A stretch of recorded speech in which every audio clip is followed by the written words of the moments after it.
Yeah, you're wondering if you're on the Tech for Africa podcast. You are. We're just in some kind of mood. We're just in some kind of mood today. Man, Bolu, I'm looking for how to start minting NFTs. Oh, that article that you did, I have to go and sit down and go and read it. How to start minting NFTs. Like, seriously. What is going on? So people are cashing out, like cashing out, serious cash out. Yeah, like and that too already. Yeah, the story about the coffin pallbearers that sold their meme for over $1 million. I think that was absolutely crazy. $1 million. Crazy. Yeah, I don't think they even made up to that amount with the job they've been doing, like for the past how many years since they've been doing the coffin bearing. Like, I doubt it's really too. crazy. And then there was even a picture of a drummer, right? Yes. That also sold out. Someone took a picture of a drummer, and then NFTs minted it as NFTs and sold it. Like, what's like? I think he made $970 or so. Wow. All of this just over the weekend. Yes. I think it's NFT weekend. There was a lot about NFTs during the weekend, and like me, I was also thinking to myself, I have some, pictures of my grandmother, the pictures of our old family house in Lagos. Maybe I should find, and it's really crazy. And one thing that really, that really struck me about the whole story was a lot of people were wondering, okay, how does this meme that I have on my phone that we all have, how is it selling for over $1 million? Like, why is it so valuable? And I think it's it's a very important question to answer. And it also goes to show that as much as people are really cashing out on NFTs, a lot of people still don't fully understand what NFTs really are. And I think so I think the best way to just explain it is for people is to understand that it's really not the meme itself that is actually being sold. It's actually just the metadata that is actually being sold. It's the token, because NFTs are actually tokens. They are non-fungible tokens. So it's that token that is actually being sold, not the meme itself. Not because the meme is available everywhere. I can easily download it off YouTube, go to any website and download it. But it's actually that metadata, and the metadata contains a lot of information about the original owner, the creator, a lot of technical details, and that's what's really valuable. So it's like a car now. The car has papers, right? If you want to sell it, you have to sell it with the papers. So with NFTs, it's not really the car you are selling. You're actually selling the papers. The papers of the car. Papers which prove ownership of the car. Exactly. So it's actually the proof of ownership that is actually being sold when it comes to NFTs. So what that means is that like in case of the coffin dancers, right? Is there anybody that doesn't know about the coffin dancers anyway? I don't think so.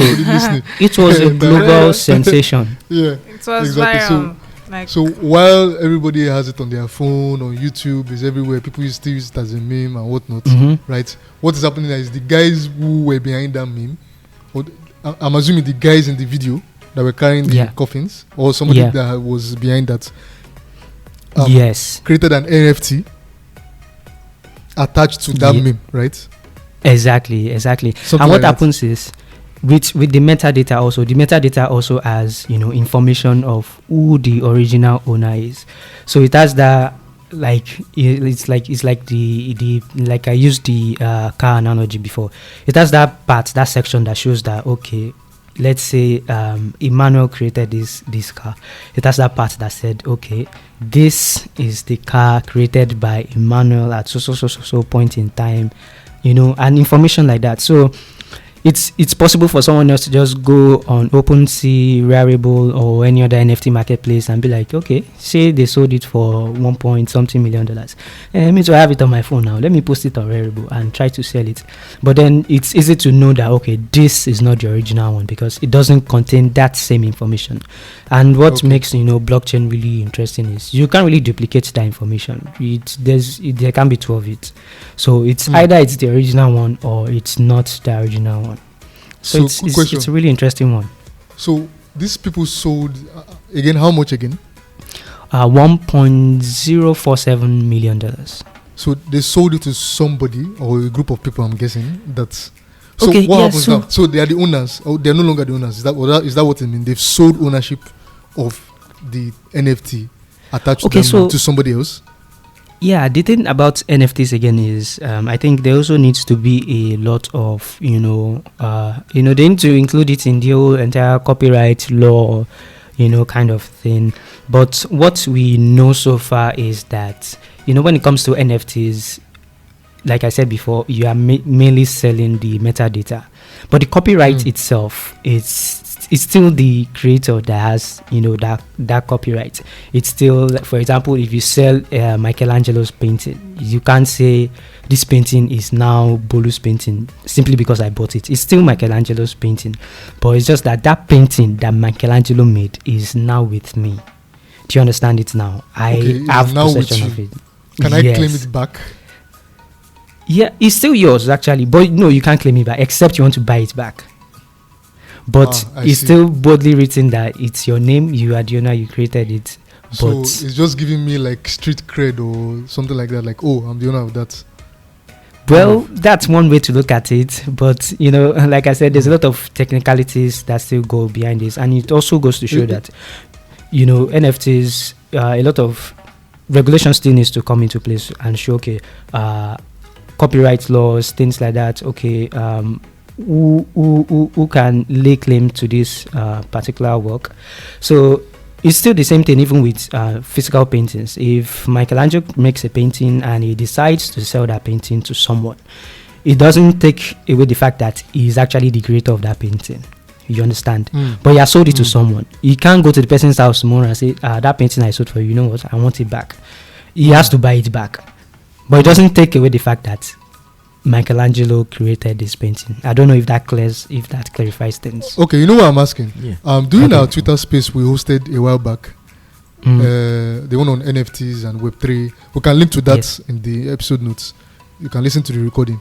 Somebody shared an idea about how how the British and the Western world stole many African artifacts.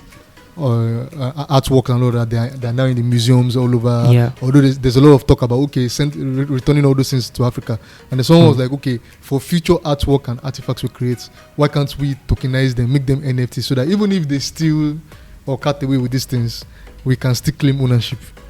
So I was just wondering how this will apply in that sense.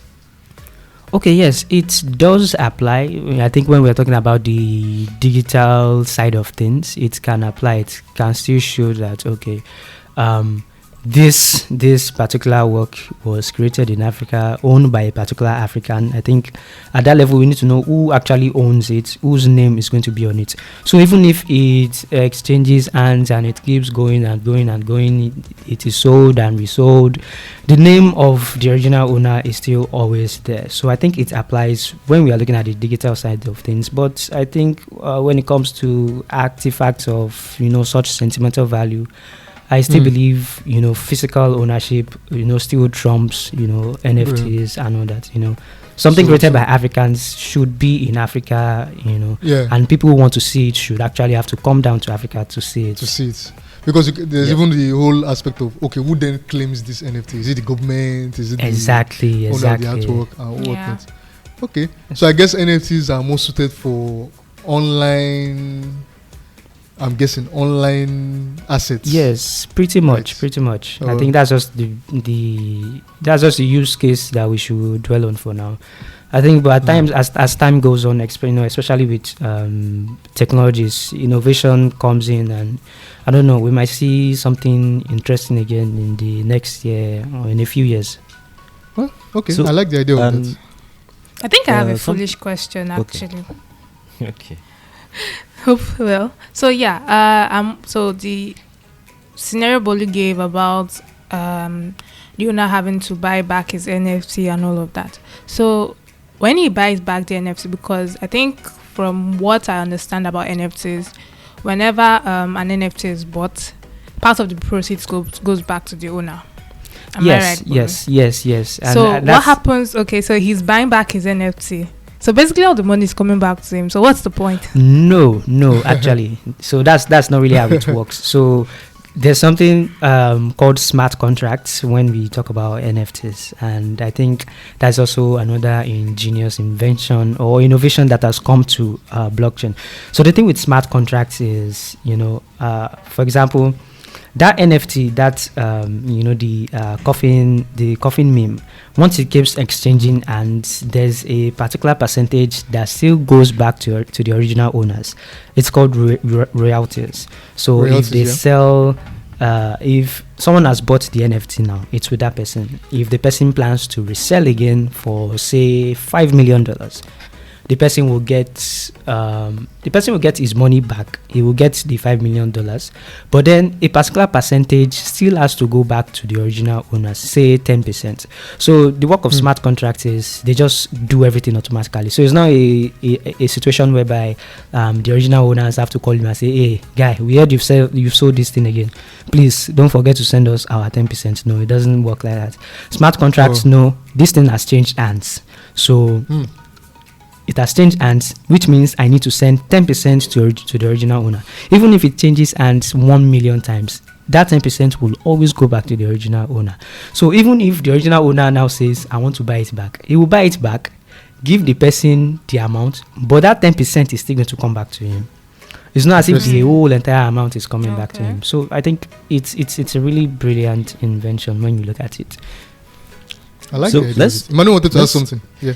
Yeah, I don't want us to. There's one tricky part to this whole NFT thing that still doesn't sit right with me. For instance, an actual painter paints something beautiful. I can go there and snap the painting and sell it as NFT. Is that not just too tricky, or is that not possible? Yes, it is possible actually, and we've actually seen cases of that in recent times. And what makes it even interesting in that is that in those cases it wasn't even actually a physical painting. It was just someone who created a digital painting and probably doesn't know about NFTs or wasn't willing to sell it as an NFT, but just shared it, online with everyone. And someone saw that okay, this person has not decided to sell it yet. It's an original. It's not on any NFT platform yet. It has not been tokenized. You know what? Let me just take it, tokenize it, and sell it. And we saw a lot of that, and some people made a lot of money from that. And some of those artists started seeing their works, and they heard that I probably made something on my computer now and just posted it online, for free for everyone. Not planning to make any money off it, and then someone saw that because of that, okay, let me make some money off what I've created, and they started seeing their works, selling for millions of dollars. Someone that has not made $1 on it, is and that someone not else criminal? was. That's my issue with It NFTs. is actually. So I think that's like the dark side to NFTs, and at large the entire crypto space, the blockchain space, there's still a lot still needs to be done. It's a brilliant invention. It's really nice the way it works, but we still need to do a lot, and I think that's where regulators come in. That's why regulation is important.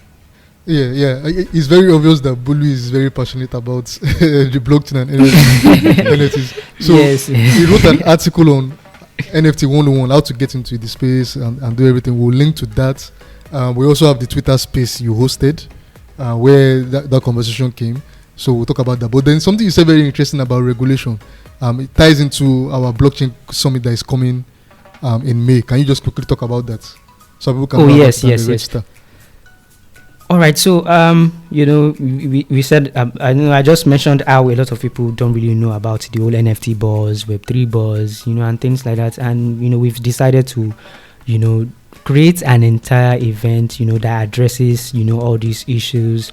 And one thing I really find special about this event is the fact that people can actually choose what they want to take away from this event, and I think that's just something brilliant that we've really brought to the table. So with this event, you'll be learning about Web3 from some of the biggest Web3 minds out there on the continent, outside the continent, because it's a global thing. That's what I've discovered about this space.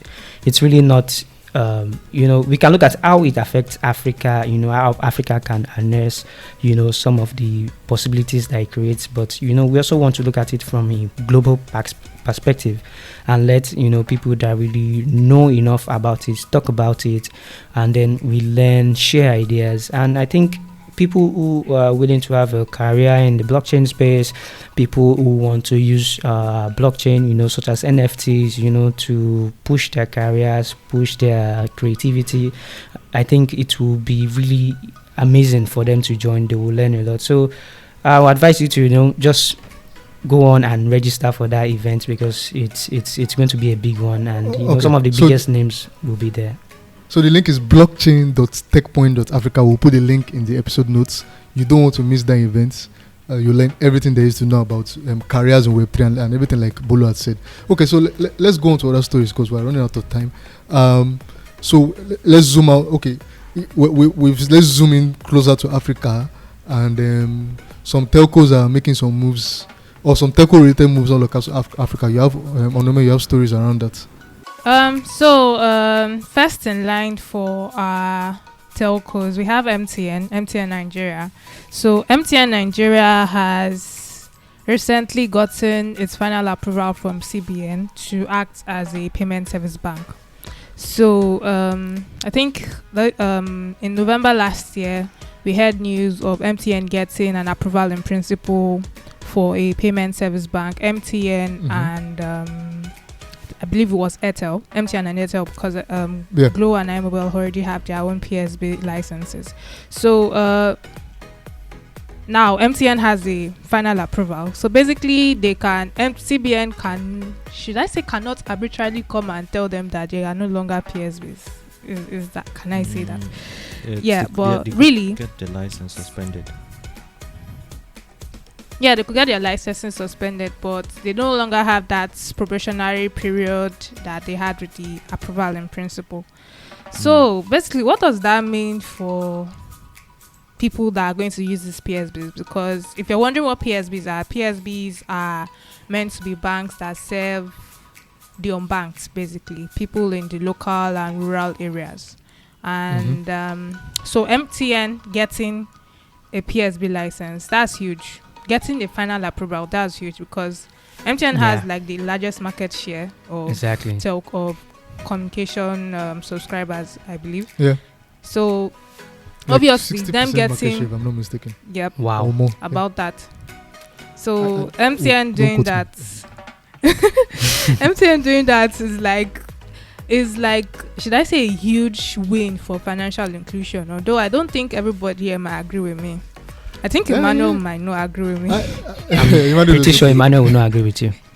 I agree. Before Emmanuel says why he doesn't agree, I agree because it took quite a while for a long while why mobile money never picked up in Nigeria was because the CBN did not allow it to be telco led, right? So it was all bank led. I mean, when you look at Kenya and Safaricom and M-Pesa, because it was a telco that led the mobile money. For lack of a better term, revolution, right? And more people had smartphones than had bank accounts and whatnot. That's why it's important. But for a while, the CBN was not willing to do that. It was kind of like the impression was that it was protecting the banks, so it didn't allow telecoms like MTN allow them to have mobile money license. They had to partner with banks, and so because of that, it never really picked up because those banks did not have the kind of penetration and the numbers that the telcos had. MTN alone has more customers than all. I believe all banks. The cost of setting up in those areas is going to be higher than what MTN is going to spend. So, but the question now is, which I'm guessing Emmanuel is going to, but I will allow him to talk, is that has it come a little too late? I think let me just jump from there because we've seen the explosion of other mobile money providers, right? We are seeing a lot of saturation in the fintech space. Let's be frank, a lot of fintech companies are actually trying to offer one of these services or the other. But my own concern is that the PSBs are actually limited in what they can offer compared to, say, an M-Pesa in Kenya. So even though the CBN has said, "Oh, you guys can finally operate a PSB," the breadth of offering they can't give out loans, they can't. They can't give out loans. They can't give out that's loans. actually part of. How about insurance? They can't. They can't give don't out think so. insurance. They A lot of don't give out, things so- are. So what's the whole It's point just, exactly? it's just payments. You're just saturating the payment space even more. Of course, I MTN is think they going can't to try and even do dominate. remittances. I think. No, they can't do remittances. So what's now the point? Yeah, That's why. there's still the penetration angle where so many rural places where the banks. But Yeah. then again, banks, Union Bank and First Bank, their network is so huge. it's But then huge. again, you still find out that okay, maybe you go to a certain remote place and then there's just one First Bank and then you have to travel like an hour to get to the First Bank or Bank branch. So even though they have Yeah. presence in all these places, they don't have the kind of reach that the telecoms guys have. So maybe there's still something. Maybe, there, yeah, I'm guessing. there's hope, right? And I actually think if MTN execution is actually spot on, they can blow everyone out of the market because they have that massive market that they can just leverage on. But one thing is, okay, they have the technology, they have the reach, but there's a cultural angle to things, right? Will people be willing to accept mobile money as a form of payment? They are not used to it, right? It will take some time to generate adoption. But from MTN's report, though, I think they are already turning in massive numbers. I think that's something we should look into. They're turning in massive numbers already in their fintech play. In their fintech. Yeah. So maybe there's something there. Maybe like this. No, go on, Bolu. Yeah, and I also think MTN still has some tricks up their sleeves. When you consider their move to look more like a tech company more than just a telco.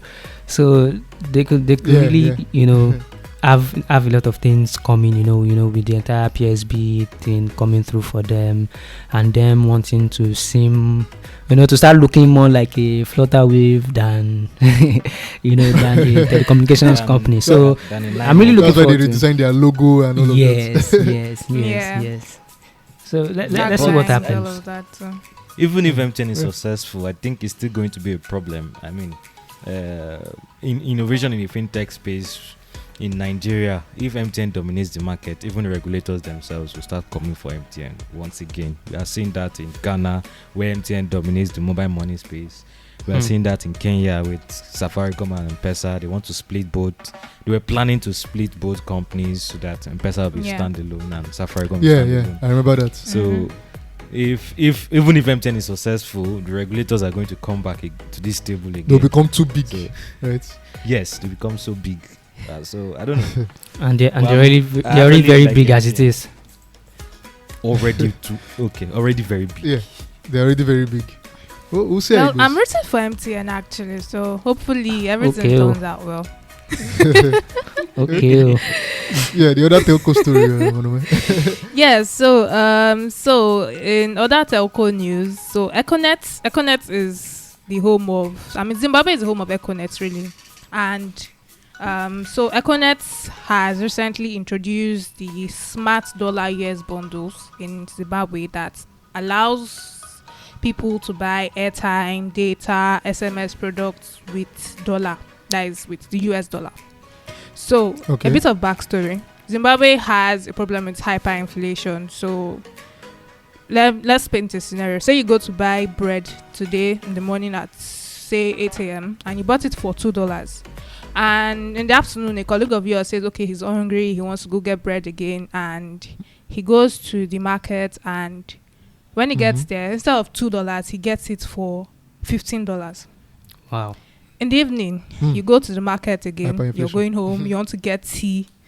You want to get bread for tea tomorrow morning, and you get to the market and it's $100 now. So from $2 to $15 to $100.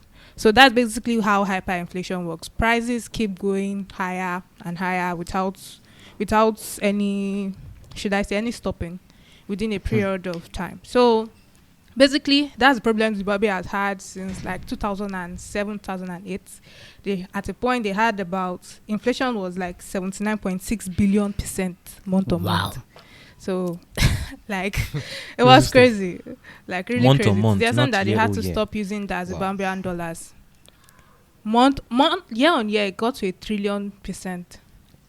That is It was that bad. Like, Yeah. it was that bad. It was so bad. So, it got to a point they couldn't even use like the Zimbabwean dollars. So you can actually use the Zimbabwean dollars to buy stuff, but it's not really a good unit of value. So they had to introduce the US dollars, introduce the rand. I think they even introduced the Chinese yen, yuan, or how's it pronounced, at some point to help with their economic stuff.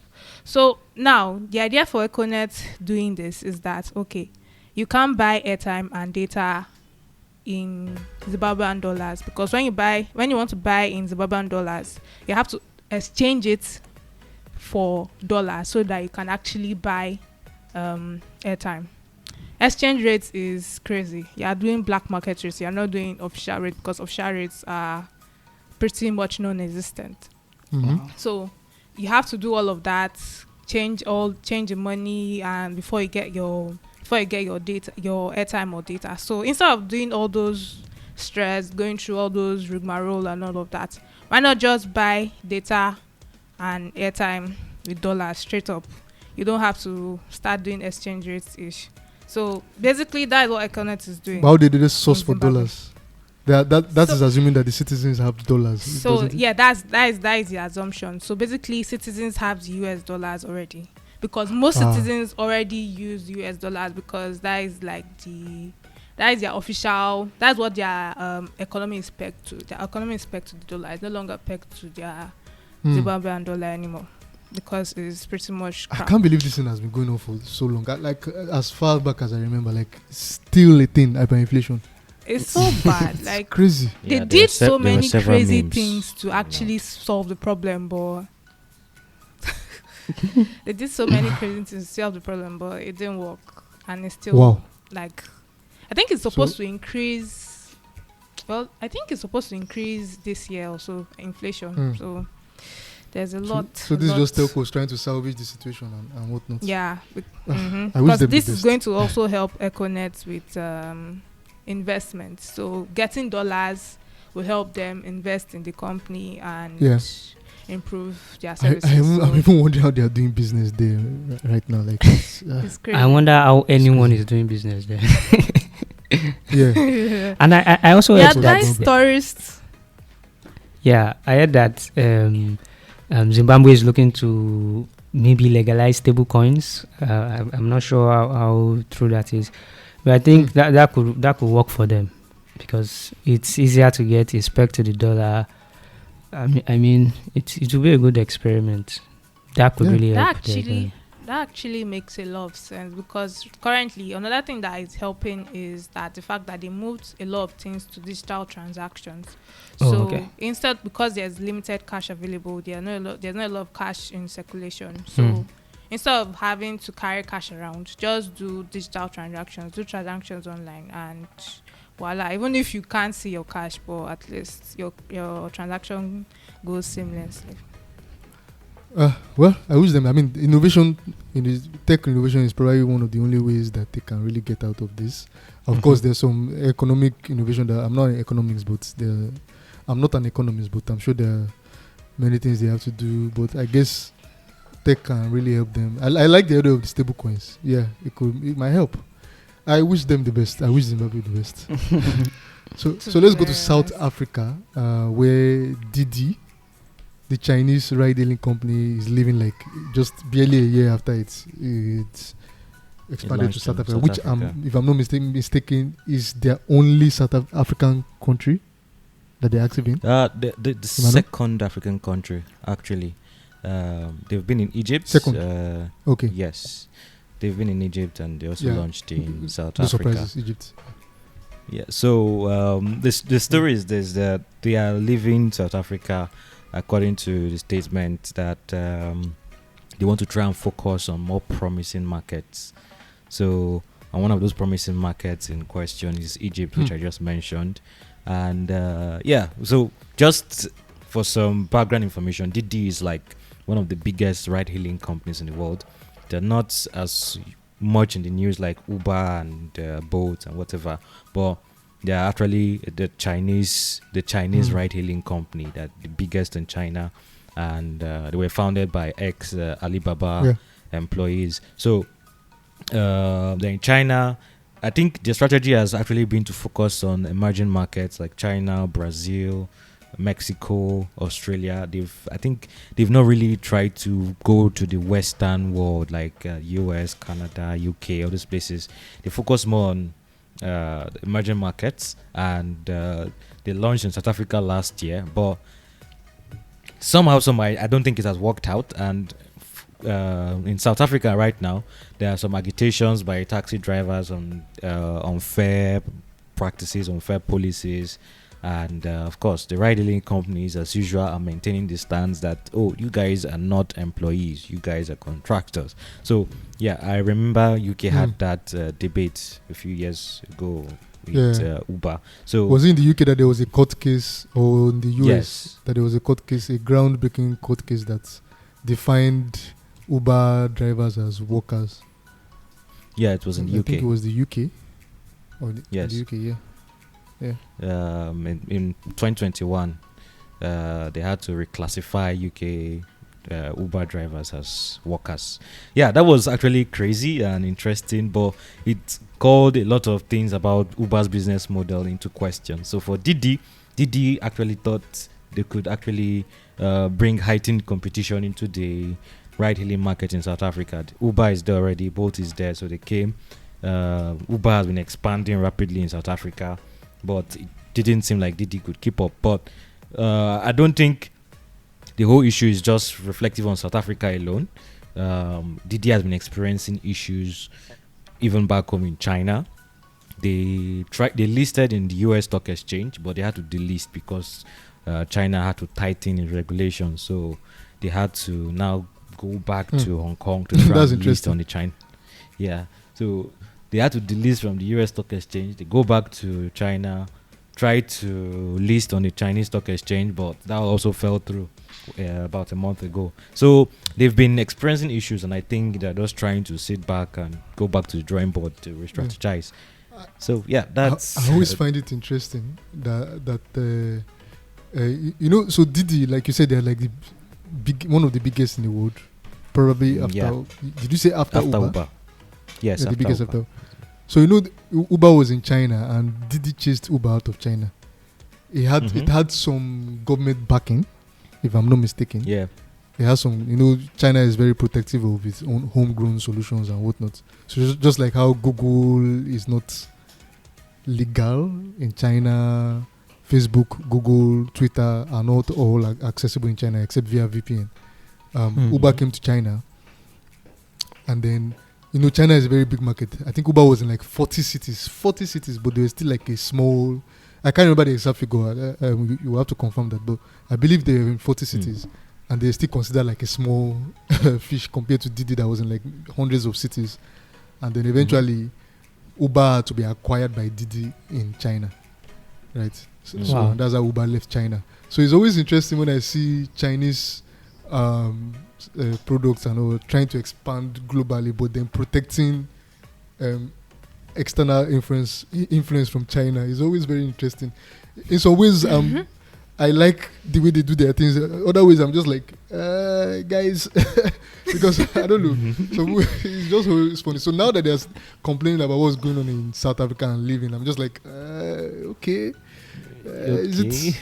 I don't know. I'm being careful about my words, but you get what I'm trying to say. Yeah, I get it. I mean, they are actually very, very, very strict with any foreigner coming to do business in China. So, yeah, I guess naturally they should actually expect a bit of hostility when they are expanding to other markets. But I think, this is just my own opinion. I mean, look at what happened with Huawei.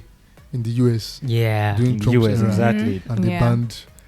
And everybody with a Huawei phone now, like they can't access Google products and whatnot. And it's interesting. Okay, you can't access Google products in China, but Huawei in the US had Google products until it was banned. Like it's always interesting. Is it the same thing with TikTok? Yeah. Yeah. With TikTok. Like Mark Zuckerberg was trying to get everybody, like trying to get the US government, and he was trying to like what's the word now?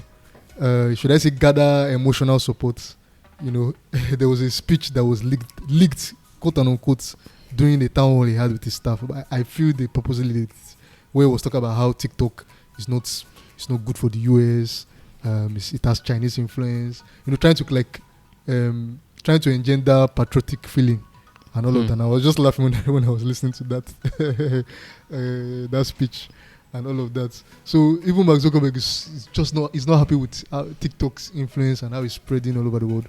Not just because it's not surprising that he's not. I but mean, exactly. Of in course, the last- Instagram is taking a lot of Instagram's food from the table, but it came from the angle of US patriotism and all of that, and it was just so funny to me. So everything in the end is all about, and I'm just where's Africa in all of this? Which one are we fighting for? Which is it? Crow- What's crow the up. other? Fighting for s- Crow, Crowe. or what's it called? Crowd. No, but I It's think always hilarious there's some to ride me. hailing companies I that mean, they everything launched. politics. Which was the name of that last ride or something?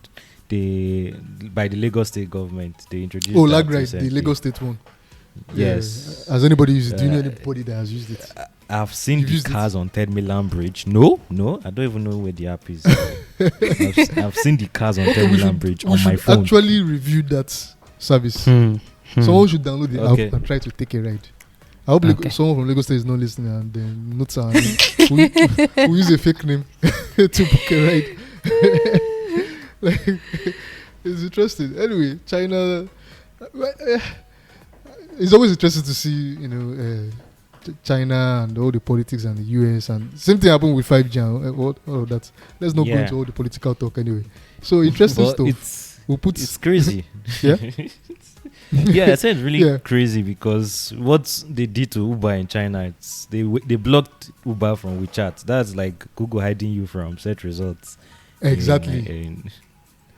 So Like they nobody will see strong-armed you. Uber out of China. Yeah, WeChat is like their Google. Like they use it for everything. Yeah. It's crazy. I just start to wonder. Yeah, Onome wanted to say something. Sorry, if we're talking out of turn and you're wondering, it's because we are recording this remotely, so we're not in the same room. We're doing Yeah, I everything we think can to bring you the podcast. I was just going to say that I think WeChat is like a combination of Google, Facebook, Paystack, anything. It's everything. Really. This- It's It's the everything. internet. It is the internet in China. That's what it is. They used to pay for your food, pay for tickets, event tickets, everything. Pay for It's for everything. bills, pay for. In fact, you use it to pay for even to cut your hair, to do whatever. Wow. Anything you It's want everything. to do. It's It's everything. crazy. It's everything. Yeah, I mean, we have people trying to do that in Nigeria. They're taking steps towards it. There's a Gozem. What's it called? Is it Gozem? Am I pronouncing it Gozem. correctly? Gozem. Yeah, yeah. And then GIG is also trying to go towards all that super app thing. But so many, none of them has reached like even one quarter of the level of what WeChat is.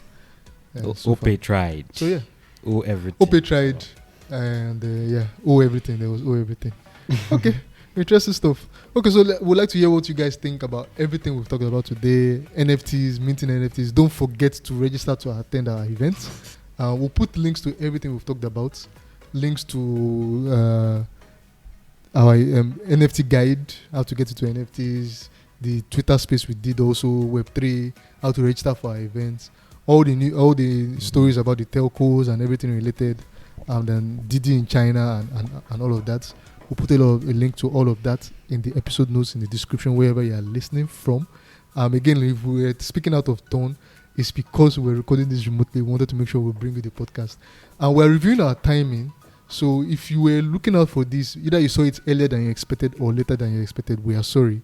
We are going to be releasing every morning, Tuesday morning and Thursday morning. When you wake up, just check for our podcast on Tuesday and Thursday morning. You will see it on your feed, wherever you listen to podcasts. And where can they get the podcast if they are listening for the first time, Emmanuel?